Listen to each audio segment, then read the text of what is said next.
थी मैंने अपनी, ये रिकॉर्डिंग स्टार्ट कर ली। अब सबसे पहला काम मुझे क्या करना है, मुझे एसक्यूएल समझनी है। देखो एक तो मेरा ये नेटबीन्स है, नेटबीन्स मेरा फ्रंट एंड पे काम करेगा, ये फ्रंट पे काम करेगा नेटबीन्स। और जो बैकएंड होगा वो बैकएंड है मेरा डेटाबेस। तो डेटाबेस के लिए मैं क्या यूज कर रहा हूँ, माई एसक्यूएल। माई एसक्यूएल के अलावा और भी चीजें होती हैं। इसके लिए आपको अपने कंप्यूटर के अंदर एक वैम्प सर्वर, एक सर्वर इंस्टॉल करना पड़ेगा। सर्वर चाहिए होता है हमें, तो वैम्प सर्वर है, इसके बारे में सबको आइडिया होगा। सबने पीएचपी में भी पहले देखा था, वैम्प सर्वर बताया था, तो ज्यादातर सबको पता है इसके बारे में। अगर किसी को नहीं पता तो वो समझ लो ये वैम्प सर्वर है, इसे आप डाउनलोड करना और इंस्टॉल करना। ये कहाँ मिल जाएगा आपको, यहाँ हो गए वैम्प, यहाँ पे वैम्प सर्वर, इस साइट पे जाना और इस साइट पे जाने के बाद यहाँ से नया वर्जन डाउनलोड कर सकते हो। ठीक है भाई, ये आ गया, ये डाउनलोड हो रहा, यहाँ से आप डाउनलोड कर सकते हो इसको। 64 बिट 32 बिट दोनों दिए हुए हैं, डाउनलोड कर सकते हो। या फिर आप कुछ मत करना, जिसके पास नहीं है वो मुझे मैसेज कर देना, मैं एक लिंक भेज दूंगा, वहाँ से सीधे डाउनलोड कर लेना, वहाँ से उठा लेना, मैं पहुँचा दूंगा, कुछ नहीं करना आपको। तो दोनों में से जैसे चाहो। आपने जब वैम्प सर्वर इंस्टॉल कर लिया, वैम्प सर्वर को आप रन कराओगे। जैसे आप वैम्प सर्वर को रन कराते हो तो आप देखोगे मैंने इसे स्टार्ट कर दिया, यस कर दिया। अब आप यहाँ देखना, यहाँ पे ये जो ग्रीन मेरे सिस्टम में आइकन, ये ग्रीन हो गया फटाफट से। बाकी आप लोग जब करोगे तो पहले रेड होगा, फिर ऑरेंज होगा और उसके बाद ये ग्रीन हो जाएगा। जब ये ग्रीन हो जाता है उसके बाद आप अपना काम स्टार्ट कर सकते हैं। तो मुझे क्या चाहिए, मुझे यहाँ पे क्या क्रिएट करना समझना है।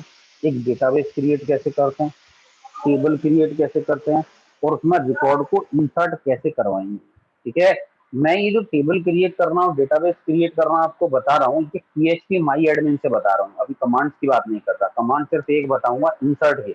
वो इसलिए जिन जिन को नहीं पता माई एसक्यूएल के बारे में, उन्हें सिर्फ इंसर्ट की कमांड बताऊंगा। बाकी डेटाबेस कैसे क्रिएट करना है, टेबल कैसे बनानी है, ये चीजें हैं मैं आपको ग्राफिकल यूजर इंटरफेस से, जीयूआई से, यानी पीएचपी माई एडमिन के थ्रू कराने वाला हूँ। ठीक भैया, तो इसको कैसे ओपन करना है, किस टाइप से ओपन करना है आपको, सबसे पहले तो ये देखना, ये ग्रीन हो जाना चाहिए, यानी कि जो सर्वर है वो ऑनलाइन होना चाहिए। इस समय ये सर्वर हमारा ऑनलाइन है।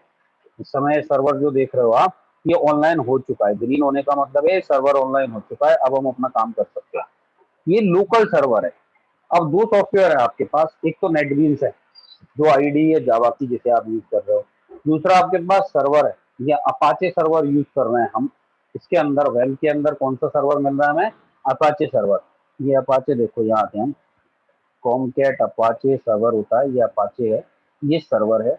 और इसका वर्जन है 2.4.23। इस अपाचे सर्वर को यूज कर रहे हो। तो ये जो सर्वर है ये लोकल सर्वर बन गया। जैसे आप किसी वेबसाइट को देखते हो तो वो वेबसाइट कहाँ पड़ी होती है, ऑनलाइन पड़ी हुई होती है। आप www करते हो और डोमेन नेम से उसको एक्सेस कर लेते हो, तो वो भी एक सर्वर है, लेकिन वो ऑनलाइन चल रहा है, वो रिमोट एक्सेस कर सकते हो उस सर्वर को, आप कहीं से भी एक्सेस कर सकते हो। लेकिन जब लोकल सर्वर की हम बात करते हैं तो लोकल सर्वर का मतलब क्या है, मेरे सिस्टम पे ही मैंने एक सर्वर बना लिया है और यही क्लाइंट का काम कर रहा है, यही सर्वर का काम कर रहा है, यही क्लाइंट का काम कर रहा है। यूजर जो यूज कर रहा है वो भी इसी सिस्टम से कर रहा है, और जो सर्वर है जहाँ डेटाबेस बना हुआ है, डेटा पड़ा हुआ है मेरा, वो सर्वर भी यही सिस्टम है, लोकल सर्वर बना रहे हैं।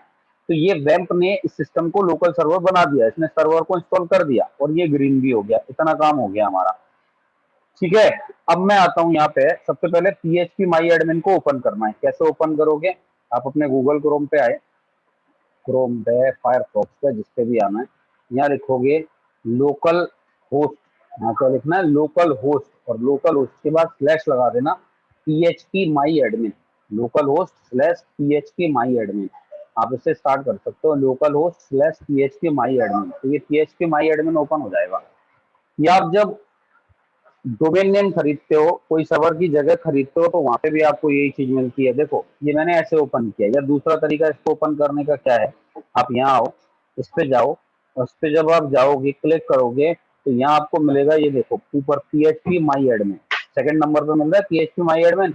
आप इसे क्लिक कर दो, जैसे आप क्लिक करोगे पीएचपी माई एडमिन ओपन हो जाएगा। लोकल उसमें पीएचपी माई एडमिन ऐसे खुल गया।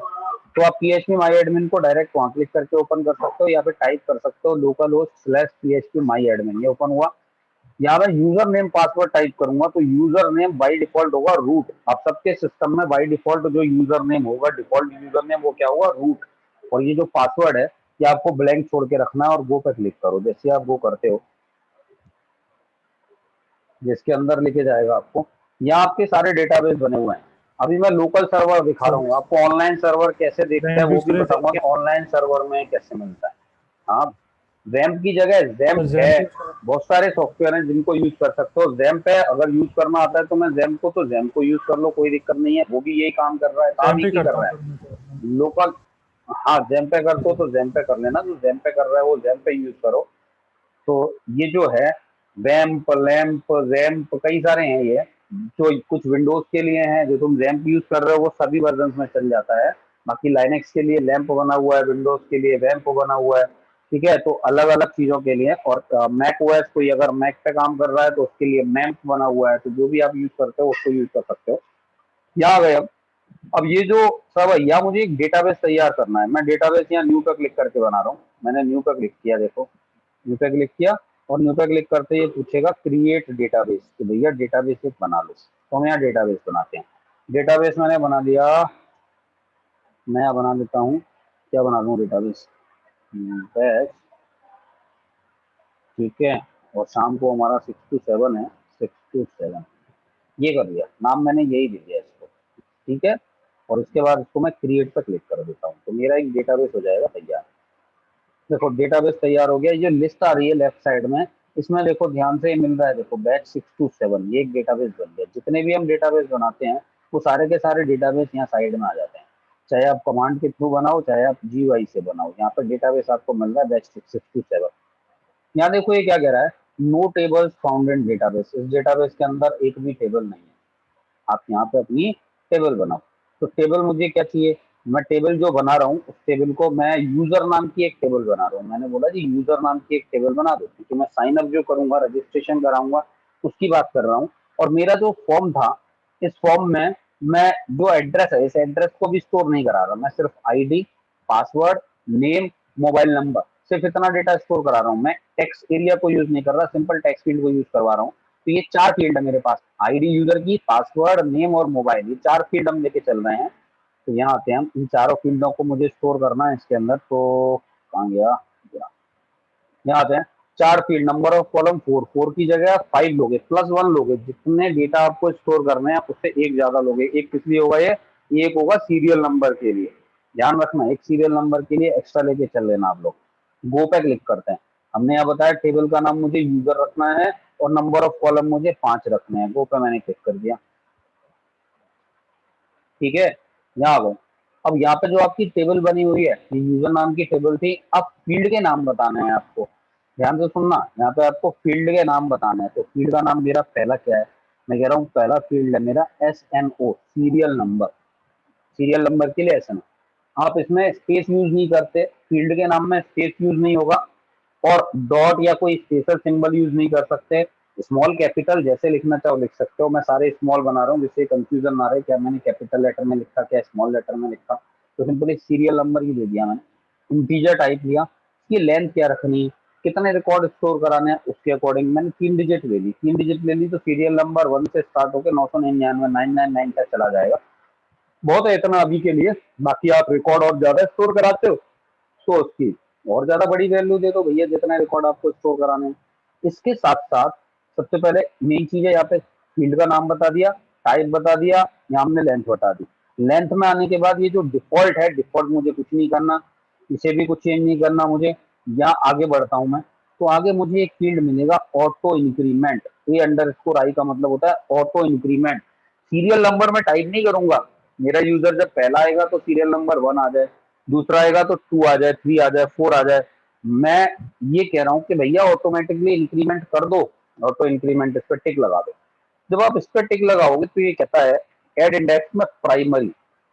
ये प्राइमरी क्या है, तो जो प्राइमरी की है इसकी ज्यादा डिटेल में नहीं जा रहा मैं अभी फिलहाल, क्योंकि फिर SQL समझाने बैठना पड़ेगा। तो बस इतना याद रखो कि प्राइमरी की का मतलब ये है कि यहाँ पे डुप्लीकेट एंट्री नहीं होगी। सीरियल नंबर अगर 1 की एक एंट्री हो गई तो 1 की दूसरी एंट्री नहीं होगी, डुप्लीकेट एंट्री नहीं होगी सीरियल नंबर की। तो आप यहाँ पे प्राइमरी की इसलिए लगा रहे हो तो डुप्लीकेसी ना हो। और ऑटो इंक्रीमेंट अगर लगाओगे तो ये खुद ही बोलेगा इस फील्ड के ऊपर प्राइमरी की सेट करो, और हम एक ही फील्ड पे प्राइमरी की सेट कर रहे हैं। बाकी क्या होता है, ये अलग अलग टाइप की कीज होती हैं, इनको हम कंस्टेंट बोलते हैं। ये कंस्टेंट बोले जाते हैं।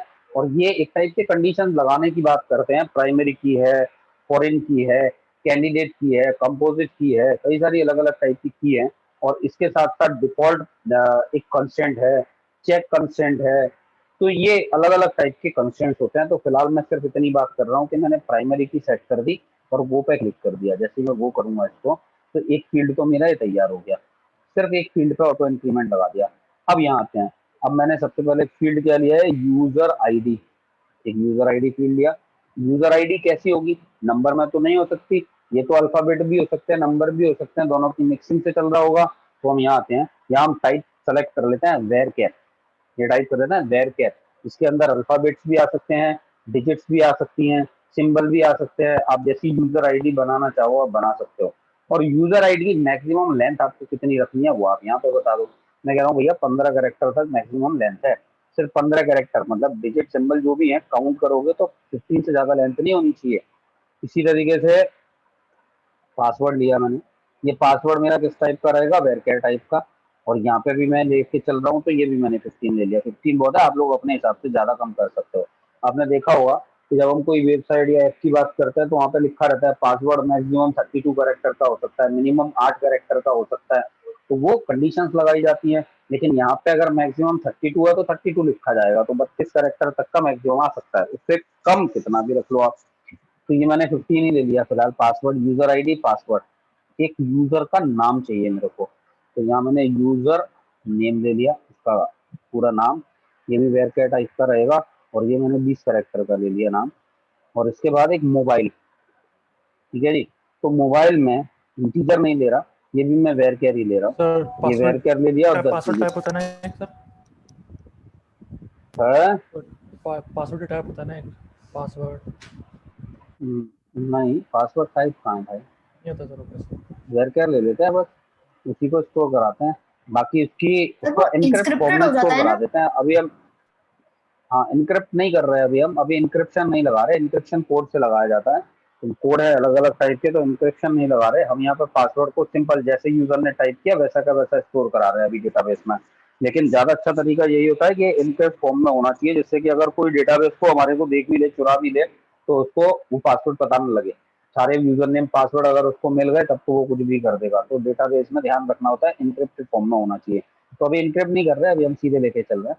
तो यूजर आईडी हो गई, पासवर्ड हो गया, यूजर का नाम हो गया, मोबाइल नंबर हो गया, और ये सारी की सारी चीजें आ गई भैया। ये सब करने के बाद अब आप क्या करोगे। अच्छा, कोई फील्ड आपको ब्लैंक छोड़ना है या नहीं छोड़ना, उसके लिए नल होता है, लेकिन चलो अभी हम ऐसे ही छोड़ देते हैं, फिलहाल ऐसे ही रखते हैं। इसके बाद यहाँ आए, इसको कर दो आप सेव। जैसे आप इसको सेव करोगे, ये हमारी एक टेबल क्रिएट हो गई। देखो, ये यहाँ पे हमारी एक टेबल क्रिएट हो गई। तो हमने डेटाबेस कैसे बनाया ये समझ गए आप लोग, टेबल कैसे बनाई ये समझ गए आप लोग। अब हमारे पास दो सॉफ्टवेयर है, एक सर्वर है मेरा और एक जावा को यूज कर रहे हैं हम नेटबीन्स के थ्रू। अब इन दोनों को हमें आपस में कनेक्ट करना है, और कनेक्ट करने के बाद डेटा यहाँ पे हमें पहुंचाना है। बात समझ में आ रही है, आपस में कनेक्ट करना है और कनेक्ट करने के बाद डेटा हमें यहाँ पे पहुंचाना है। तो कैसे पहुंचाओगे, किस टाइप से लेके जाओगे, उसको करने से पहले हमें थोड़ी सी चीजों को समझना पड़ेगा कि किस टाइप से हम इसको बनाते हैं। तो उसको एक फाइल से मैं समझा रहा हूँ।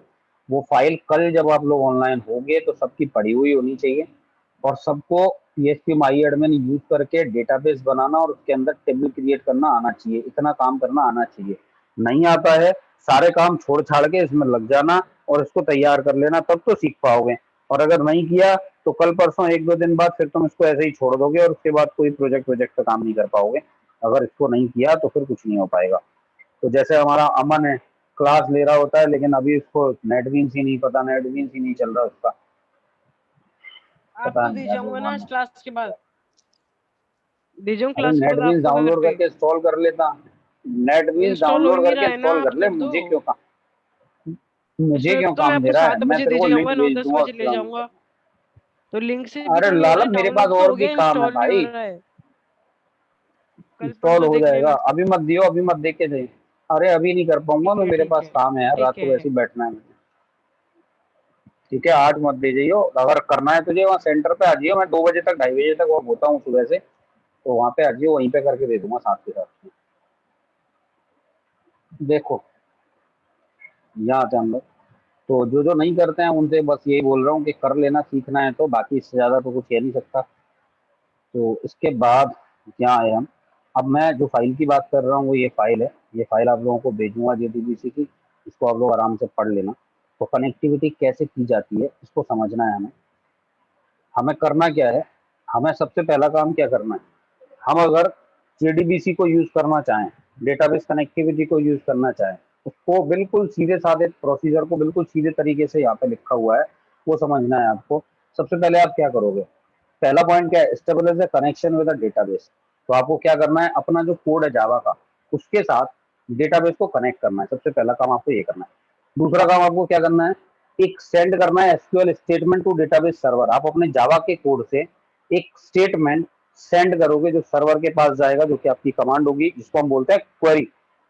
आप एक स्टेटमेंट के थ्रू क्वेरी सेंड करोगे, और क्वेरी मतलब एक तरह से कमांड है, और वो उसके अकॉर्डिंग वहां डेटा को इंसर्ट कराना है तो इंसर्ट कराएगा, डेटा फेच करना है आपको, उस डेटा को रीड करना है, उठाना है वहां से डेटा तो उठा के देगा आपको। डिपेंड करेगा आपने एसक्यूएल स्टेटमेंट क्या भेजा है, आपकी क्वेरी क्या है, और जो भी रिजल्ट है वो रिजल्ट आपको मिल जाएगा। अगर आपने इंसर्ट किया तो डेटा इंसर्ट हो चुका होगा, अगर आपने वहां से डेटा को उठाया है तो आपको मिल चुका होगा। लेकिन इसके लिए आपको करना क्या पड़ेगा, इसके लिए आपको एक एसक्यूएल नाम का पैकेज है जो यूज करना पड़ेगा। जैसे हम अभी तक यूटिल पैकेज यूज करते थे, यूटिल के अलावा आप लोगों ने दूसरे पैकेज देखे थे, AWT पैकेज भी यूज कर लिया अब आप लोगों ने।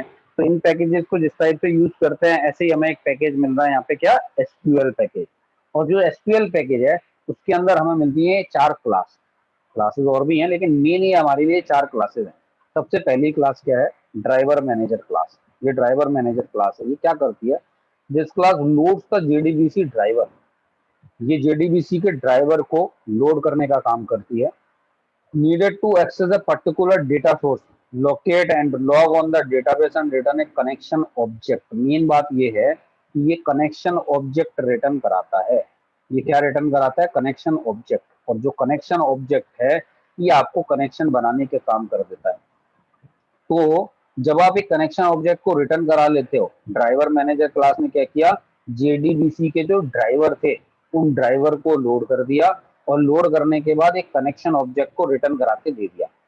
जब ये कनेक्शन ऑब्जेक्ट को रिटर्न कराएगा तो जो आपकी कनेक्शन क्लास है, इस कनेक्शन क्लास का एक आप ऑब्जेक्ट बनाओगे, और ऑब्जेक्ट के थ्रू आप ये बताओगे कि जो हमारा डेटाबेस है, ये क्या कर रहा है, जो हमारा डेटाबेस है उस डेटाबेस से कनेक्शन बनाने की बात करेगा। तो जो कनेक्शन क्लास है इसने क्या किया, इसने JDBC के ड्राइवर को लोड कर दिया और उसके साथ साथ रिटर्न करा रहा है कनेक्शन ऑब्जेक्ट को। अब जो कनेक्शन क्लास है ये क्या करेगी, this class manage the communication between A Java client application and specific database. तो हम MySQL यूज कर रहे हैं, तो ये क्या करेगा, ये मैनेज करेगा, ये कम्युनिकेट करेगा, आपस में दोनों को कनेक्ट करवाने की बात करेगा। कनेक्शन क्लास, इसके लिए कनेक्शन क्लास का ऑब्जेक्ट बनाएंगे। ये क्लासेस बनी हुई हैं, और इतना तो आप लोग जावा को करने के बाद समझ ही चुके हो कि जो क्लासेस पहले से बनी हुई हो उनके अंदर भी कुछ मेथड्स होते हैं, फंक्शंस होते हैं, उन मेथड्स को यूज करके आप अपनी चीजों को परफॉर्म करवाते हो। तो कनेक्शन क्लास के अंदर भी कुछ मेथड है जिसे हम यूज करके कनेक्शन को बनाएंगे। ठीक है भाई। और इसके साथ साथ ये क्या कर रहा है, देखो ये क्या कर रहा है, class manage the communication between A Java client application and database. तो MySQL और जो जावा है, जो जावा का क्लाइंट आप यूज कर रहे हो, जैसे नेटबीन्स के थ्रू आप कोडिंग कर रहे हो, तो इन दोनों को कम्युनिकेट करेगा, एक काम तो ये करेगा, including passing SQL statement to the database and managing transaction. तो ये क्या कर रहा है, जो आप एसक्यूएल के ट्रांजेक्शन जो स्टेटमेंट भेजोगे, एसक्यूएल के स्टेटमेंट भेजोगे, उनको भी मैनेज करने का काम ये करेगी कनेक्शन क्लास। लेकिन स्टेटमेंट भेजे कैसे जाएंगे, उसके लिए आपको जरूरत पड़ेगी एक स्टेटमेंट क्लास की। इस स्टेटमेंट क्लास में आप अपनी क्वेरी बताओगे, आप एसक्यूएल की क्वेरी बताओगे, आप कमांड बताओगे कि आपको क्या चाहिए, और फिर इस स्टेटमेंट को आप आगे पास करोगे। This class contain SQL string, SQL string मतलब एसक्यूएल की जो क्वेरी है वो लेके चलेगा, that are submitted to the database. तो जो क्वेरी है ये क्वेरी डेटाबेस के ऊपर अप्लाई, सबमिट करने का मतलब ये डेटाबेस को भेजेंगे हम उसको। And SQL select statement return a result set. ध्यान से सुन लो इसको, कि जो रिजल्ट सेट ऑब्जेक्ट है ये कब मिलेगा, जब आप सेलेक्ट की क्वेरी लगाते हो। देखो अलग अलग क्वेरी है, इंसर्ट है, अपडेट है, डिलीट है, सेलेक्ट है, मेन ये 4 क्वेरी होती है। अगर आप रिकॉर्ड को, कोई भी आपने रिकॉर्ड है, उस रिकॉर्ड को स्टोर कराना है, किसके अंदर स्टोर कराना है, डेटाबेस के अंदर, तो आप क्या करोगे, आप उसके लिए इंसर्ट की क्वेरी यूज कर रहे हो। इंसर्ट की क्वेरी में आपको क्या मिलेगा, कुछ नहीं मिलने वाला, लेकिन सेलेक्ट की क्वेरी होती है रिजल्ट को डिस्प्ले कराने के लिए। जैसे आप प्रोफाइल देखते हो, एक तो आप साइन अप करते हो, रजिस्ट्रेशन कराते हो, एक आप प्रोफाइल देखते हो। जब आप प्रोफाइल देखते हो तो आपका जो डेटा है, आपका जो रिकॉर्ड है वो आपके सामने आ जाता है। और जब आप रजिस्ट्रेशन कराते हो तो कुछ मिलता नहीं है, सिर्फ एक मैसेज आ जाता है कि भाई रजिस्टर सक्सेसफुली। तो अगर आप सेलेक्ट की क्वेरी लगाते हो यानी प्रोफाइल देख रहे हो यानी रिकॉर्ड को डिस्प्ले कराने की बात करते हो, तो एक रिजल्ट सेट का ऑब्जेक्ट रिटर्न होता है, मतलब वो डेटा रिजल्ट सेट के अंदर आ जाता है और वहां से आप डेटा को उठा सकते हो, एक्सेस कर सकते हो। कैसे करेंगे, जब प्रैक्टिकली करेंगे तब तुम्हें समझ में आ जाएगा ये चीज क्या है, रिजल्ट सेट क्या होता है। ठीक है भाई। और इंसर्ट अपडेट डिलीट करते हो तो उसमें रिजल्ट सेट का कोई रोल नहीं है, क्योंकि वहां से सिर्फ हमें एक मैसेज डिस्प्ले कराना होता है कि ये काम हो चुका है, ये चीज परफॉर्म हो चुकी है, कुछ भी रिटर्न नहीं कराना होता। ठीक है। और ये जो रिजल्ट सेट क्लास थी, ये मैंने बताई दी है, इस रिजल्ट सेट क्लास के अंदर क्या आता है, इसके अंदर वो डेटा आएगा जो तुम्हारी क्वेरी है।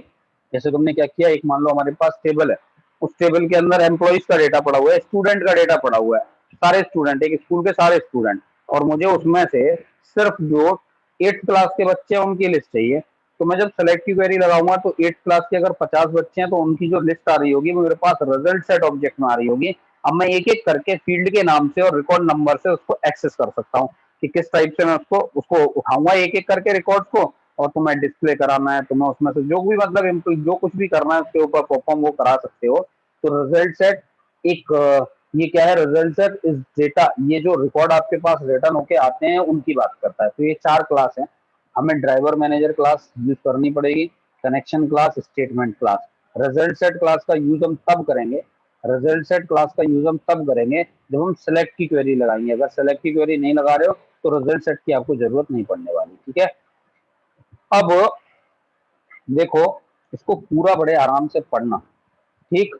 तो यहाँ पे आपको क्या चाहिए, the required JDBC driver must be registered the JDBC driver manager. तो सबसे पहले तो जो जेडीबीसी का ड्राइवर है उसे रजिस्टर करना पड़ेगा आपको जेडीबीसी ड्राइवर में, before A connection between the Java application and the JDBC data source can be made. तो अगर आपको कोई भी कनेक्शन बनाना है तो उस कनेक्शन को बनाने से पहले आपको रजिस्टर कराना पड़ेगा ड्राइवर मैनेजर को। ठीक है। जो ड्राइवर है उसको ड्राइवर मैनेजर को, और इसके लिए हम क्या यूज करेंगे, इसके लिए हम यूज करेंगे अपनी ड्राइवर मैनेजर क्लास को। रजिस्टर कराने के लिए ड्राइवर मैनेजर क्लास को यूज कर लेंगे। इसके बाद कनेक्शन बनाएंगे। Once a driver is registered and loaded, the driver manager class use the driver to connect the Java application with associated data source, DBMS मतलब जो MySQL का डेटाबेस है वो। अब आपने उसको कनेक्शन को बनाया। once the connection is established, all database calls go directly to your JDBC driver itself, bypassing the driver manager। तो बाद में उसकी जरूरत खत्म हो जाती है। एक बार कनेक्शन बनना चाहिए, लेकिन कनेक्शन बनाने के लिए आपको JDBC के जो ड्राइवर हैं उनको रजिस्टर कराना पड़ेगा, तभी आप उसे यूज करोगे, नहीं तो नहीं कर पाओगे। ठीक है। अब एक ये नोट है, when you connect to different type of application, हम जावा और MySQL को, दोनों अलग अलग टाइप की एप्लीकेशन है, उन दोनों को कनेक्ट करने की कोशिश कर रहे हैं। ये need a software that can act as a bridge between the two. तो हमें इनका ब्रिज बनाना पड़ेगा, उसके लिए एक सॉफ्टवेयर की जरूरत पड़ेगी जो कि हमारा क्या होगा, कनेक्टर, उसको हम बोल रहे हैं कनेक्टर। वो कनेक्ट करेगा इन दोनों को, तो वो आपको डाउनलोड करना पड़ेगा, वो मैं फाइल भेज दूंगा ग्रुप में, उसे जो है डाउनलोड कर लेना। To establish a connection between Java MySQL, need a software that is called MySQL connector। तो हम इसको MySQL connector बोलते हैं। ये कनेक्टर हमें चाहिए। ये कनेक्टर हम अपने नेटबीन्स का जो प्रोजेक्ट है हमारा, उस प्रोजेक्ट के अंदर ऐड करा देंगे। जैसे आप उसे ऐड करा दोगे उसके बाद आप कनेक्शन बना सकते हो। तो इतनी बात समझ में आ गई कि नहीं?